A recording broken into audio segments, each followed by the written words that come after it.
तो दोस्तों काफी लंबे समय के बाद ऐसी परिस्थिति रशिया यूक्रेन वॉर के अंदर आ चुकी है कि अब ये कहा जा सकता है कि बहुत ही जल्द इस युद्ध को लेकर कोई बड़े निर्णय लिए जा सकते हैं। जी हाँ, यानी आर या फिर पार वाला मामला आने वाले कुछ समय में देखने के लिए डेफिनेटली मिल सकता है। देखिए, शुरुआत से ही हम लोग एक चीज को डिस्कस कर रहे थे कि नेटो देशों की तरफ से यूक्रेन को लेकर जो भी तैयारी की जा रही है, जो प्लानिंग्स की जा रही है, जो बयान वगैरह दिए जा रहे हैं और जो भी प्रयास किए जा रहे हैं, इनमें सबसे ज्यादा मैच्योरिटी से अगर किसी ने काम किया है तो वो है फ्रांस के राष्ट्रपति इमैनुअल मैक्रों। एक्चुअली उनकी तरफ से कुछ ऐसे बयान आए हैं, कुछ ऐसे कदम उठाए गए हैं जिससे कि इस युद्ध को रोका जा सके, इस बात को उन्होंने प्रायोरिटी दी है। लेकिन बाकी सबकी तरफ से गैर जिम्मेदार बयान वगैरह और गैर जिम्मेदार तरह की हरकतें देखने के लिए मिली है। लेकिन दोस्तों, आज एक ऐसी खबर निकल कर आई है जिसको लेकर पहले उम्मीदें नहीं थी, यानी ये युद्ध ऑलमोस्ट पीक पर पहुंच चुका है और ऐसी परिस्थिति में फ्रांस के राष्ट्रपति इमैनुअल मैक्रों एक ऐसा बयान दे देते हैं जिससे कि बहुत ज्यादा हलचलें तेज हो गई है। अभी अगर मैं आपको रिसेंट परिस्थितियों की बात बताऊं तो हम सभी जानते हैं कि रशियन फोर्सेस द्वारा अग्रेशन काफी ज्यादा बढ़ा दिया गया है। कई सारे नए इलाकों पर कब्जा भी कर लिया गया है। यूक्रेन की फोर्स कई इलाकों को छोड़कर भागने लगी है। इसके साथ साथ रशिया द्वारा भी एडवांस लेवल पर तैयारियां शुरू कर दी है।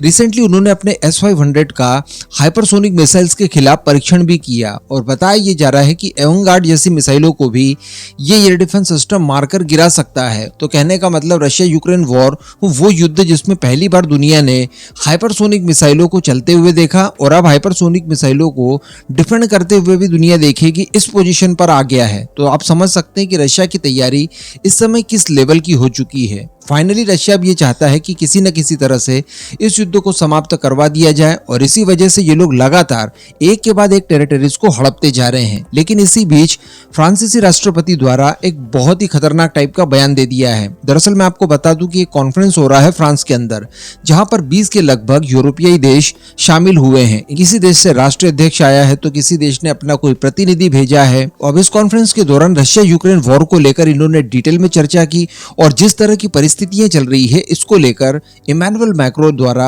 काफी चिंताएं जाहिर की गई। लेकिन चिंताएं जाहिर की गई यहां तक ठीक था। उन्होंने अमेरिका को इसको लेकर ब्लेम भी किया, ये बात भी सही थी। अमेरिका को लेकर दरअसल ये कहा कि देखिए, अब हमें हमारी तैयारियां कर लेनी चाहिए, किसी एक देश के ऊपर और ज्यादा निर्भर नहीं रहा जा सकता। तो कहने का मतलब यहाँ पर उनका इशारा अमेरिका की तरफ था। इसके अलावा उनकी तरफ से ये भी कहा गया कि अब समय आ चुका है कि EU की तरफ से हथियारों की सप्लाई और ज्यादा तेज कर दी जाए, क्योंकि हथियारों की कमी के चलते ही यूक्रेन की फोर्स अपने मोर्चों को छोड़कर भाग रही है। लेकिन इसके अलावा उन्होंने ये कह दिया कि जिस तरह से रशिया अग्रेशन दिखा रहा है और जिस तरह से एक के बाद एक इलाकों पर कब्जे किए जा रहे हैं, वो परिस्थिति शायद आ चुकी है जब हमें हमारी फोर्सेस डिप्लॉय करनी होगी यूक्रेन में। अब फ्रांस द्वारा इस तरह का बयान दिया जाना, यानी आप समझ सकते हैं ये किस लेवल का बयान हो सकता है। हम सभी जानते हैं कि अमेरिका के बाद दूसरा सबसे ताकतवर देश नेटो का फ्रांस ही है और अगर फ्रांस अपनी फोर्स को वहां उतारने की बात कर रहा है तो इसका मतलब सीधा सीधा इशारा ये है कि नेटो फोर्सेस अब यूक्रेन में ऑफिशियली उतरने के लिए चाह रही है और उसके लिए समय आ चुका है। और जब अब फ्रांस द्वारा सेना उतारने की बात डायरेक्टली कर दी गई है तो इसको लेकर अब एक्सपर्ट्स का ये मानना है कि कहीं ये वर्ल्ड वॉर 3 की शुरुआत ना करवा दे, क्योंकि डेफिनेटली किसी तीसरे देश की सेना अगर यूक्रेन में डायरेक्टली अपनी खुद की आइडेंटिटी से उतरती है तो ये रशिया को एक मौका देगा दूसरे अन्य देशों को भी निशाना बनाने के लिए। लेकिन इसको लेकर अब इमैनुअल मैक्रों द्वारा डायरेक्टली बयान दे दिया गया है और उनके इस बयान का कई सारे यूरोपीय देशों ने